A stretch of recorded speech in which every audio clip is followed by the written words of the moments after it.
Heading डाल लो empirical formula and molecular formula. इसमें लिखना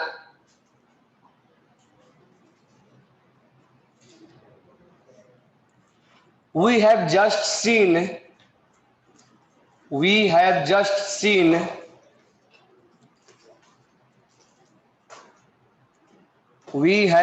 seen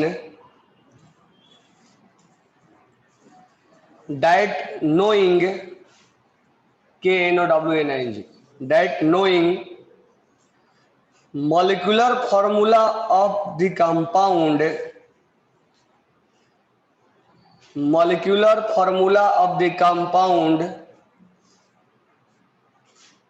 as we can calculate molecular formula of the compound as we calculate percentage composition of the element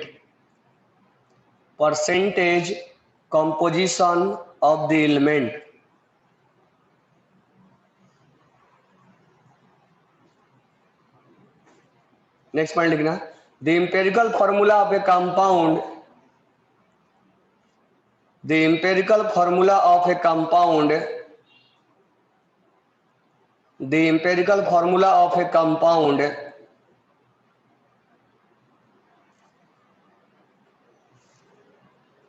is a chemical formula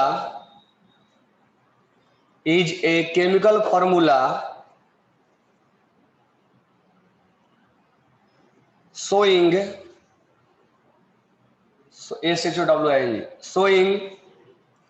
the relative number of atom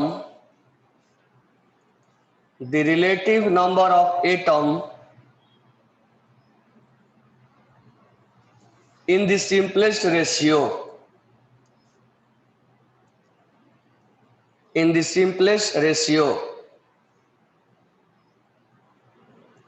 नीचे लिखना molecular formula equal to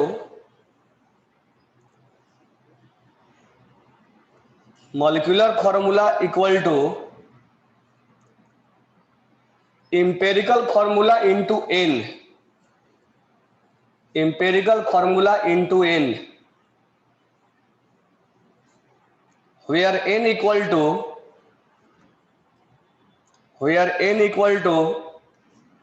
molecular formula mass upon empirical formula mass। अब इस चीज को हम example से समझते हैं। अब एग्जाम्पल लिखना an organic substance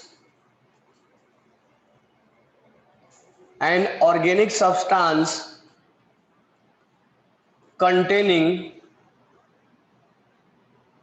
carbon, hydrogen and oxygen, an organic substance containing carbon, hydrogen and oxygen in the following percentage composition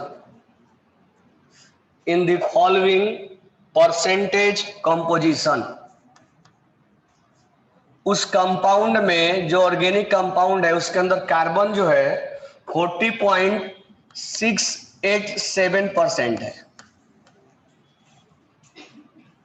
hydrogen जो है वो 5.085% है और जो ऑक्सीजन है वो 54.228% है।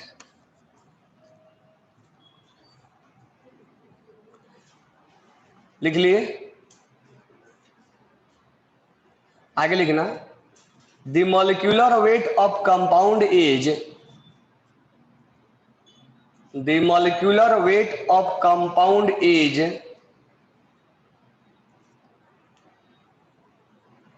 The molecular weight of compound is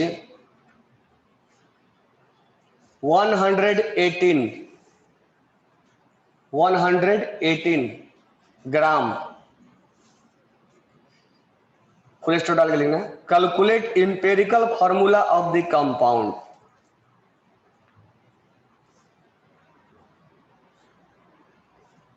calculate empirical formula of the compound and also calculate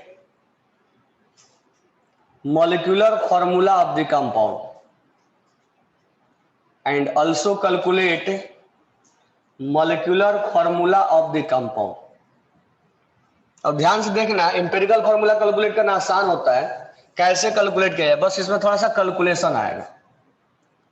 पहले ध्यान दो इधर, तब इसके बाद लिखना। यहां पर एक बॉक्स बनाना है जिसमें हमें लिखना है एलिमेंट। जो हमें कंपाउंड बनाना है उसमें 3 एलिमेंट है। कौन कौन है एलिमेंट? 3। कार्बन है, हाइड्रोजन है, ऑक्सीजन है। अब उसका परसेंटेज दे रखा है, परसेंटेज कंपोजिशन। परसेंट देख लो, इसके बाद लिखना परसेंटेज कंपोजिशन दिया हुआ। कितना कितना दिया हुआ है? 40.687% और ये है 5.085% है और ये है 54.228% है। ये हमें दोनों डेटा दिया हुआ है। अब हम यहां जो लिखेंगे तीसरा, वो एटॉमिक मास लिखेंगे। एटॉमिक मास, ये हम तुम्हें एम्पेरिकल फॉर्मूला कैसे निकाला जाता है उसके लिए बता रहा हूं। जब भी दिया जाएगा तो ऐसा ही दिया जाएगा। एटॉमिक मास कार्बन का कितना हो जाएगा? 12। हाइड्रोजन का कितना हो जाएगा? 1 और ऑक्सीजन का 60। तो 3 कॉलम में कोई डाउट है? ये तो दोनों दिया हुआ है, तीसरा हमने लिख दिया। अब 4th कॉलम में जो निकालना है वो उसमें रिलेटिव नंबर ऑफ एटम निकालने। रिलेटिव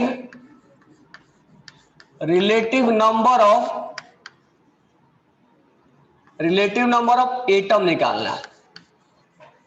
अब इसको निकालने के लिए जो परसेंटेज दिया जाएगा, उसमें 12 से हम डिवाइड करेंगे, यानी 40.687 डिवाइडेड बाई 12। इसका परसेंटेज में इसके एटॉमिक मास से हम डिवाइड करेंगे। 5.085 डिवाइडेड बाई 1 और इसके परसेंटेज में इसके एटॉमिक मास में हम डिवाइड मारेंगे, तो 54.228 डिवाइडेड बाई 16। यहां पर थोड़ा तुम्हें कैलकुलेशन मिलेगा। 4th कॉलम तक क्लियर हो गया? क्या करना है? जो परसेंटेज दिया है उसका एटॉमिक मास में क्या करना है? डिवाइड करना। उससे क्या आएगा कि रेशियो आएगा। अब यहां जो डायरेक्ट वैल्यू लिख रहे हैं, ये करोगे तो ये लगभग 3 पॉइंट समथिंग आएगा ना। तो ये हम कैलकुलेट करेंगे तो 3.390 आएगा और इसका वैल्यू 5.085 आएगा और इसका वैल्यू आ जाएगा 3.389 आएगा। ये हमने कैलकुलेट करके डायरेक्ट लिखा है, बाद में हम कैलकुलेट कर सकते हैं इसको। अभी हम सीख रहे हैं कैसे एम्पिरिकल फॉर्मूला निकाला जाए। तो क्या करना है हमें? जिस एलिमेंट का, जिस कंपाउंड का हमें फॉर्मूला निकालना है, एम्पिरिकल फॉर्मूला, वो कंपाउंड हमें इंडिकेट किया रहेगा। कौन कौन कंपाउंड है उसका परसेंटेज दिया रहेगा। हमें करना है उसका एटॉमिक मास लिखना है, इसमें इसको डिवाइड मार के ये लाना है। अब इसमें सबसे छोटा वाला पार्ट जो हमें ये वैल्यू आया, उसमें सबसे छोटा वाला कौन है? सबसे छोटा कौन दिख रहा है तुम्हें? 389 ये दिख रहा है। अब इस सबसे जो छोटा वाला है उसमें सबसे डिवाइड करना है, यानी हम सिंपलेस्ट रेशियो निकाल रहे हैं। तो यहां हम लिखेंगे सिंपलेस्ट रेशियो। तो ध्यान रखना, इसमें जो सबसे छोटा है उसको सेलेक्ट करना है और उसमें सबसे डिवाइड करना है। 390 अपॉन 3.389, 5.085 डिवाइडेड बाई 3.389 और 3.389 डिवाइडेड बाई 3.389, यानी जो सबसे इसमें मिनिमम होगा, सबसे जो छोटा होगा उसका वैल्यू लेके हम तीनों में डिवाइड मारेंगे, एक सिंपलेस्ट रेशियो हमें मिलेगा। जब ये डिवाइड मारेंगे तो लगभग ये दोनों बराबर है, तो लगभग कितना आएगा, 1 आएगा, 1 आएगा ना, ये बस 89 है 90 है तो 1 आएगा।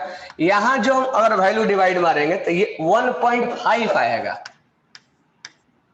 और यहां पर क्या आ जाएगा 1, यहां पर आ जाएगा 1 आएगा ना।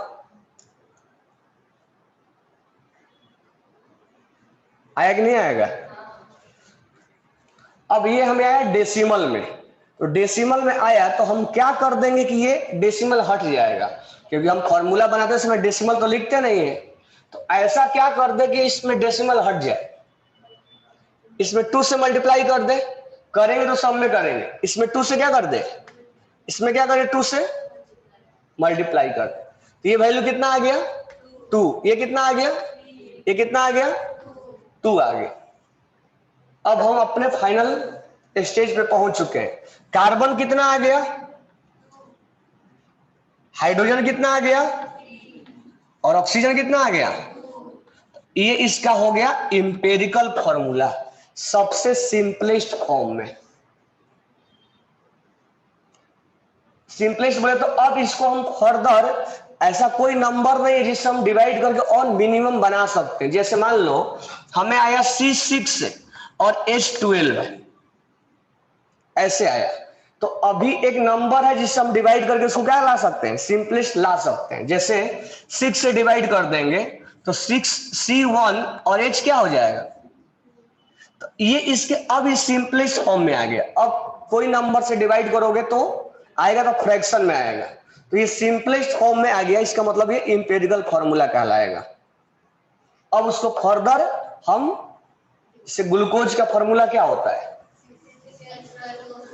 C12 C6O। अब ये इंपेरिकल फॉर्मूला नहीं है क्या, क्योंकि इसको अभी एक नंबर से डिवाइड किया जा सकता है, किससे 6 से, तो C1H2O1, ये क्या लिख दिया मैंने C6H। अब ये जो होगा वो क्या होगा, सिंपलेस्ट फॉर्म होगा। जो सिंपलेस्ट फॉर्म होता है उसी को हम क्या बोलते हैं, इंपेरिकल फॉर्मूला। और ये क्या होगा, मॉलिक्यूलर फॉर्मूला।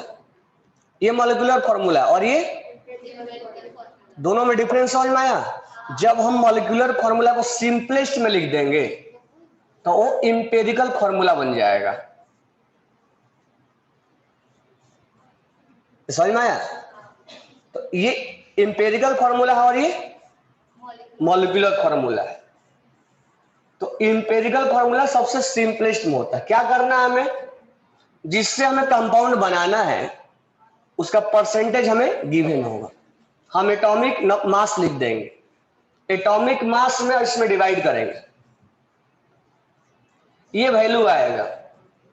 इस वैल्यू में सबसे मिनिमम वाला वैल्यू को पकड़ेंगे और सबसे डिवाइड मारेंगे। ये अगर यहां पर आया हमारा फ्रैक्शन नहीं आया तो चलता है, अगर फ्रैक्शन आ गया तो हमें एक और स्टेप में जाना पड़ेगा, हमें एक ऐसा नंबर को चुनना पड़ेगा कि जो उसको क्या करे, फ्रैक्शन को हटाए। अब यहां पर तो हमने 2 को चुना क्योंकि ये इसके फ्रैक्शन को क्या कर रहा है, हटा रहा है। अब जैसे मान लो सर हमेशा 2 से क्या मल्टीप्लाई करना पड़ेगा कि नहीं, हमेशा नहीं करना पड़ेगा। अगर मान लो ये पहले से 2, 3 और 2 आ जाता तो हमें मल्टीप्लाई करने की कोई नीड नहीं है। तो हम यहां मल्टीप्लाई करने का जो पर्पस है हमारा, इस फ्रैक्शन को हटाना है, इस फ्रैक्शन को क्या करना है, हटाना है। तो इसलिए हमने 2 से मल्टीप्लाई किया, हमेशा नहीं करना है। हो सकता है कभी कभी 3 से भी मल्टीप्लाई करने को आ जाए। अब मान लो यहां पर 1.3 आ जाता है, 1.3 आ जाता है यहाँ पे, तो हम एक ऐसा नंबर पकड़ते जिससे क्या हो जाता, तो हम 3 से मल्टीप्लाई करते तो क्या आ जाता, 3.9 आ जाता, लगभग 4 के बराबर आ गया। 3.9 मतलब 4, तो हमें वहां हो सकता था 3 से क्या करना पड़े। तो यहां पर जरूरी नहीं कि तुम 2 से हमेशा मल्टीप्लाई करो, वो तुम अपने देख के हमें बताना पड़ेगा कि किस नंबर से हम मल्टीप्लाई करें कि उसका फ्रैक्शन हट जाए। अब मान लो आ गया 4.5 आ गया, अब उसको फ्रैक्शन हटाना है तो किस नंबर से मल्टीप्लाई करोगे? 2 से करेंगे तो क्या बन जाएगा? 9 बन जाएगा। तो देख के करना है कि किस नंबर से हम मल्टीप्लाई करें कि उसका फ्रैक्शन हट जाए। तो ये जो हमने मल्टीप्लाई करने का जो पर्पस है हमारा, वो फ्रैक्शन को हटाने के लिए किया गया है। फ्रैक्शन को ऐसा कोई रूल नहीं है कि 2 से ही करना है, 3 से भी कर सकते हैं, 4 से भी कर सकते हैं, लेकिन मिनिमम नंबर को पकड़ना है जिससे वो फ्रैक्शन हट जाए। अब ये हमने जैसे अब 1 को मल्टीप्लाई किया तो सबको करना पड़ेगा, ये नहीं केवल 1 को मल्टीप्लाई करें, नहीं सबको करना पड़ेगा। तो ये 2 से, अब ये बोलोगे सर ये तो फ्रैक्शन बना ही था, इसको क्यों किए? तो इसको जब करेंगे तो इसको भी करेंगे और इसको भी करेंगे उसी नंबर से। ये कॉलम समझ में आया? अब हमारा वैल्यू क्या आ गया? 2, 3 और 2। तो ये हमारा इंपेरिकल फॉर्मूला बन चुका है C2H3O2। This one is empirical formula.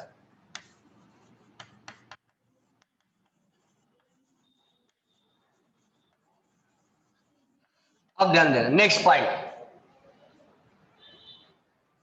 Next point हमारा ये है, अब क्वेश्चन में बोला कि मॉलिक्यूलर फॉर्मूला बताओ, तो n इक्वल टू हम क्या लिख रहे हैं?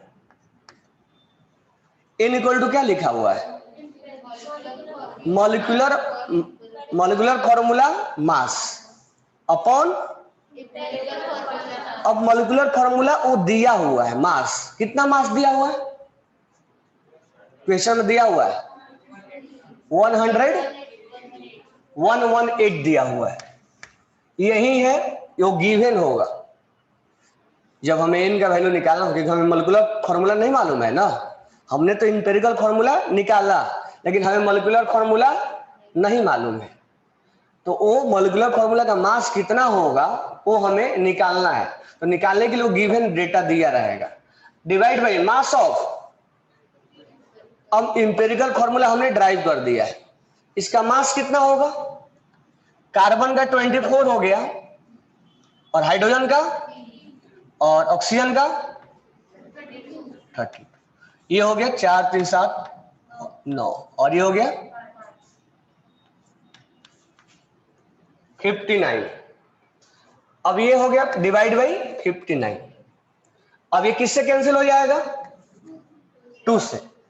अब हमें क्या करना है? मॉलिक्यूलर फॉर्मूला, मॉलिक्यूलर फॉर्मूला तुम क्या लिखे थे? Empirical formula into n। अब n का वैल्यू क्या आया?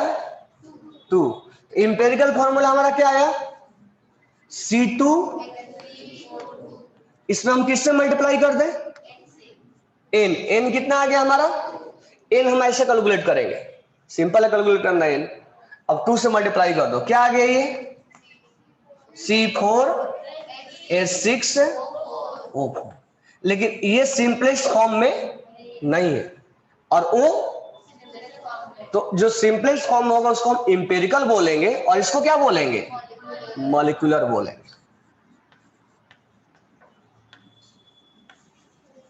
दोनों में डिफरेंस समझना है, इंपेरिकल फॉर्मूला और मॉलिक्यूलर फॉर्मूला में कैसे दोनों निकालेंगे। पहले हम क्या निकालेंगे? इंपेरिकल। इंपेरिकल के लिए इतना स्टेप्स फॉलो करना पड़ेगा। कोई डाउट है? नहीं तो इसको राइट डाउन करना।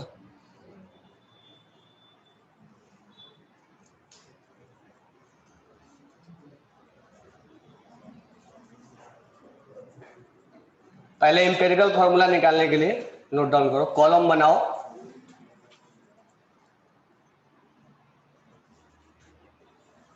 इसको शॉर्टकट में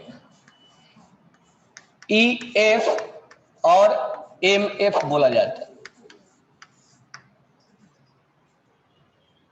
EF और MF।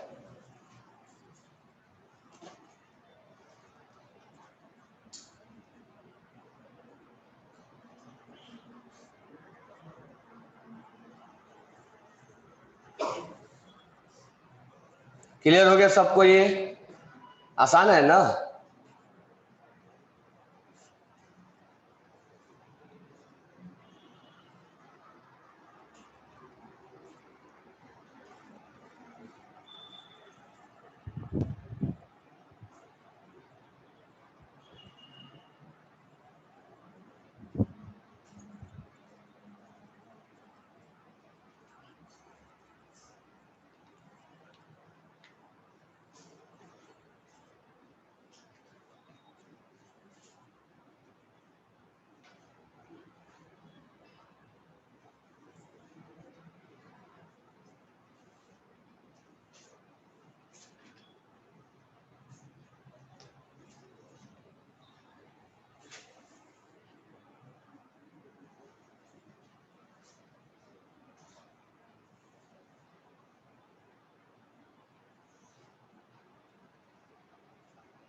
आगे निकल जाएगा ना, आसान है ना, बस एक जगह वहां कैलकुलेशन करना होगा। अब हेडिंग डालना,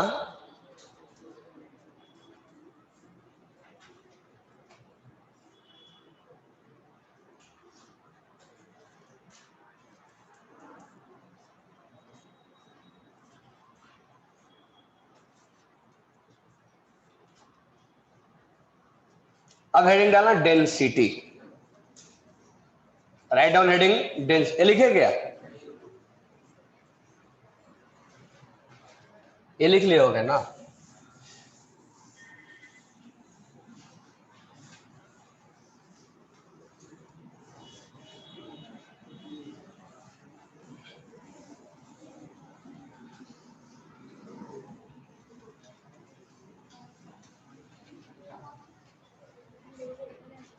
लिख लिए, लिखे नहीं है। अब हेडिंग डालना डेंसिटी, डेंसिटी क्या होता है, mass upon, write down heading density.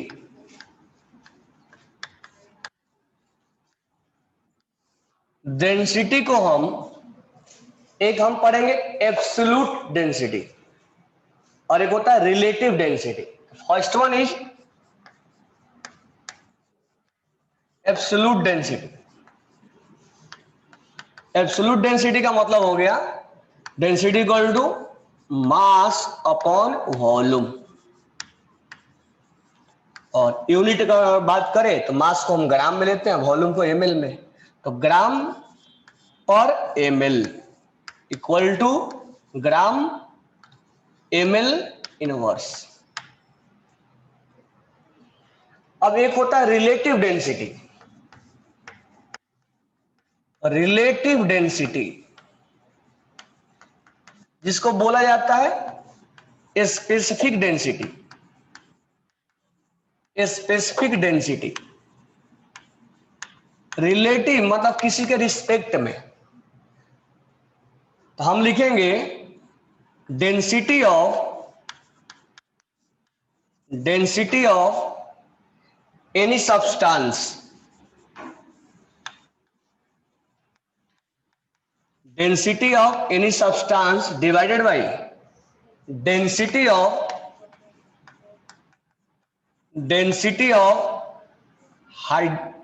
Water, density of water at 4 degree Celsius. इसी को बोला जाता है रिलेटिव या स्पेसिफिक डेंसिटी, वाटर के कंपेयर में दूसरे सब्सटेंस का डेंसिटी, यानी डेंसिटी ऑफ एनी सब्सटेंस किसके रिस्पेक्ट में, वाटर के रिस्पेक्ट में। कितने डिग्री पे बताओ, 4 डिग्री पे कितना होता है, 4 डिग्री पे वाटर का डेंसिटी कितना होता है, पढ़े होगे तुम लोग, 4 डिग्री पे होता है 1 ग्राम पर ml।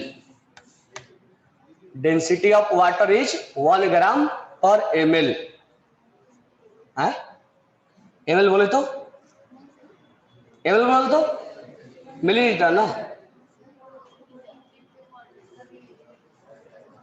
क्या बोल रहे हो,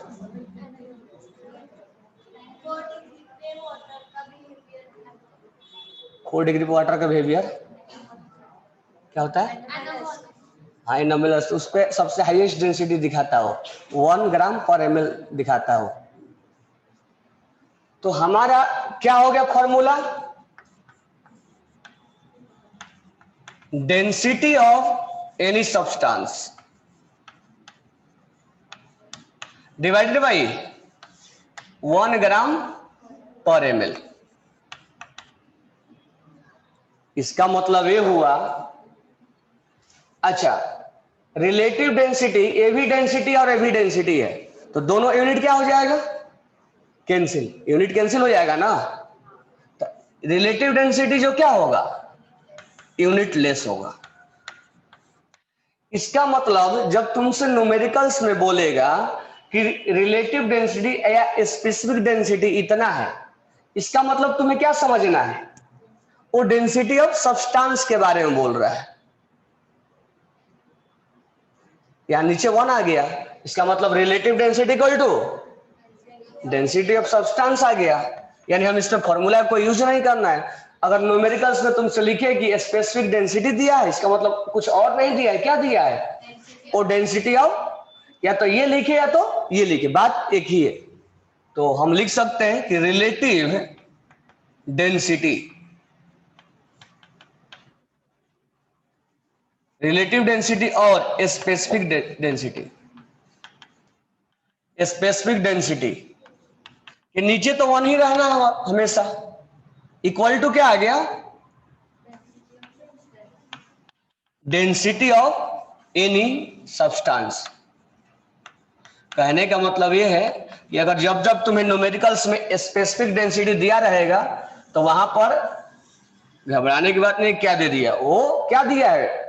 डेंसिटी ऑफ उस सब्सटेंस के बारे में दे दिया, डेंसिटी दे दिया, और उसका यूनिट हो जाएगा ग्राम पर एमएल। मतलब ये यूनिट लेस होगा, लेकिन इसका डेंसिटी ग्राम पर एमएल हो जाएगा। ये समझ में आया? एब्सोल्यूट डेंसिटी और रिलेटिव डेंसिटी। रिलेटिव डेंसिटी किसके रिस्पेक्ट में निकाला जा रहा है? वाटर के रिस्पेक्ट में। कितने डिग्री पे? क्या होता है 4 डिग्री पे? 1 ग्राम पर एमएल। यानी जब जब वो रिलेटिव डेंसिटी दे तब तक क्या सोचना है? उस सब्सटेंस के बारे में दे रहा है, density of substance.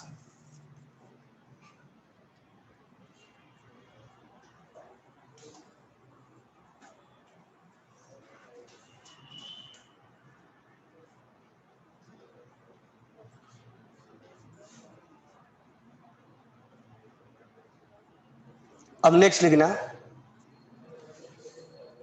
Relative density और वेपर डेंसिटी। नेक्स्ट लिखना रिलेटिव डेंसिटी, लिखे ना? नहीं नहीं, तब तक क्या कर रहे थे? हेडिंग डालना रिलेटिव डेंसिटी और वेपर डेंसिटी।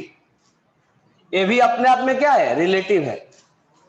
तो एक हम रिलेटिव डेंसिटी को क्या बोल रहे हैं? स्पेसिफिक डेंसिटी, और एक को हम क्या बोल रहे हैं? वेपर डेंसिटी का नाम दे रहा है। रिलेटिव डेंसिटी और वेपर डेंसिटी।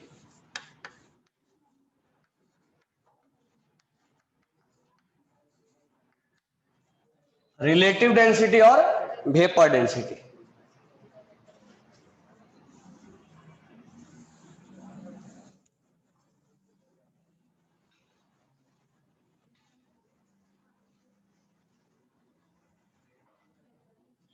अब ध्यान देना, ये भी रिलेटिव डेंसिटी है।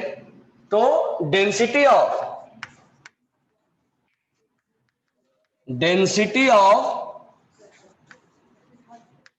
एनी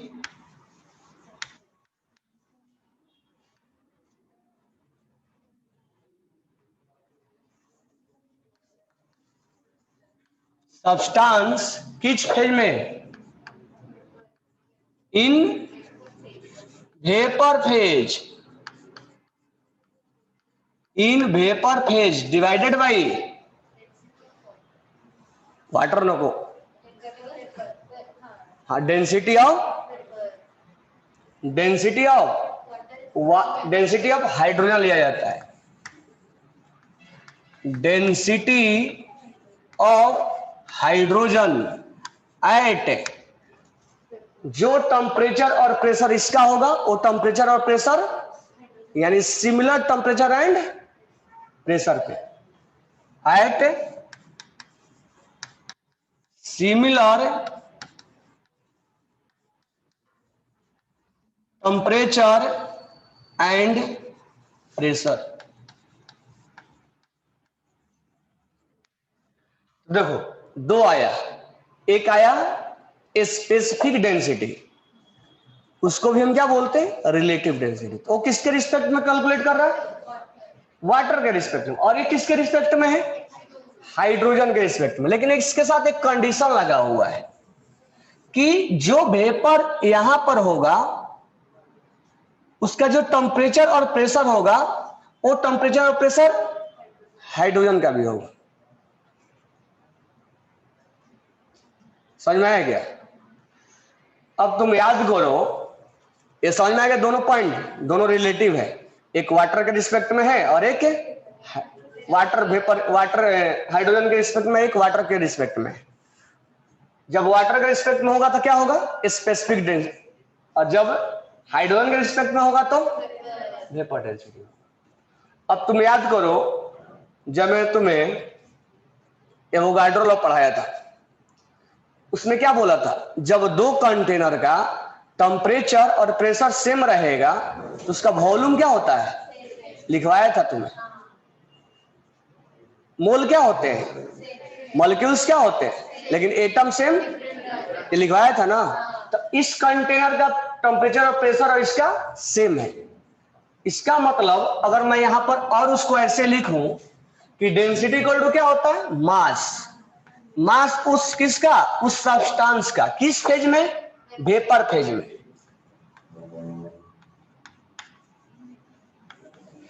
मास कौन है? वॉल्यूम। किसका वॉल्यूम? उस सब्सटेंस का वॉल्यूम डिवाइडेड बाई, ये तो हमने डेंसिटी के बदले लिख दिया, मास अपॉन वॉल्यूम। अब हम डेंसिटी ऑफ H2 लिख रहे हैं। डेंसिटी ऑफ H2 का मतलब क्या हुआ? Mass of H2। अब यहां सब्सटेंस नहीं है, यहां H2 divided by volume of H2। Volume of H2। ये पॉइंट क्लियर हुआ? Density equal to mass upon density equal to, यहां हाइड्रोजन के लिए और यहां अननोन सब्सटेंस के लिए। अब हमने जब बोला कि इसका जो टेम्परेचर और प्रेशर है, उसका टेम्परेचर और प्रेशर क्या है, यानी इसका वॉल्यूम और इसका वॉल्यूम क्या आएगा? सेम आएगा ना। कंटेनर अलग अलग है लेकिन टेम्परेचर प्रेशर और टेम्परेचर और प्रेशर सेम है। अकॉर्डिंग टू एवोगाड्रो लॉ दोनों का वॉल्यूम क्या आएगा? ये वॉल्यूम से वॉल्यूम क्या हो जाएगा? क्या बचेगा? मैं इधर लिख रहा हूं, मास ऑफ सब्सटेंस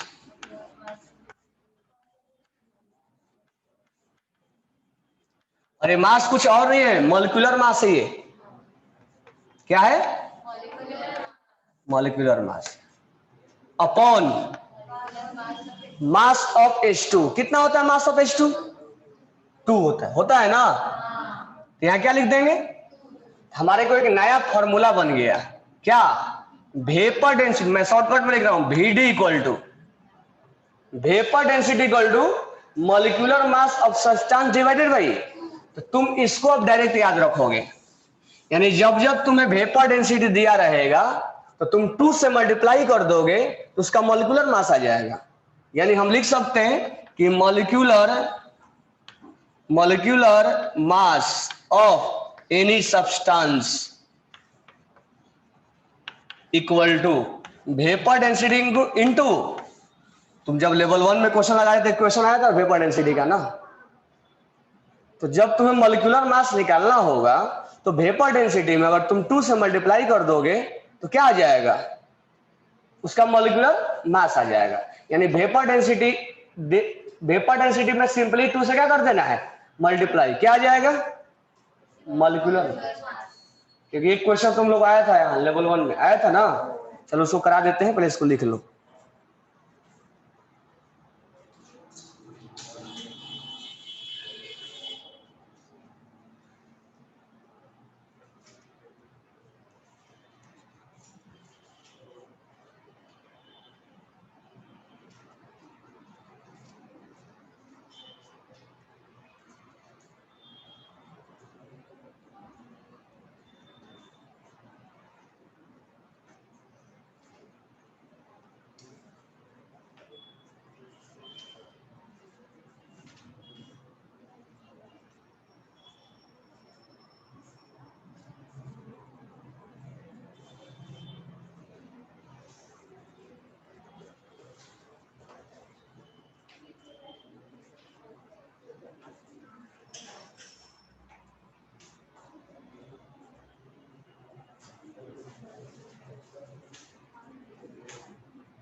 कौन सा क्वेश्चन है?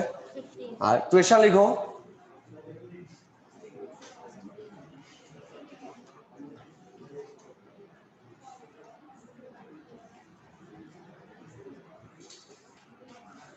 vapor density of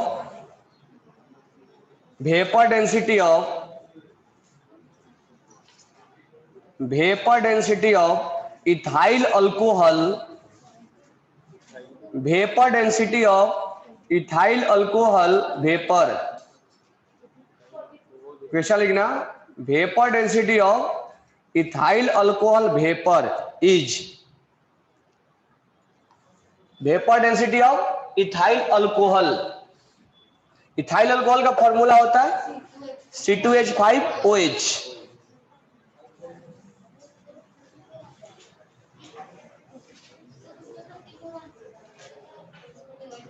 अब हमें क्या निकालना है? वेपर डेंसिटी, किसके लिए? C2H5OH, ये है इथाइल अल्कोहल।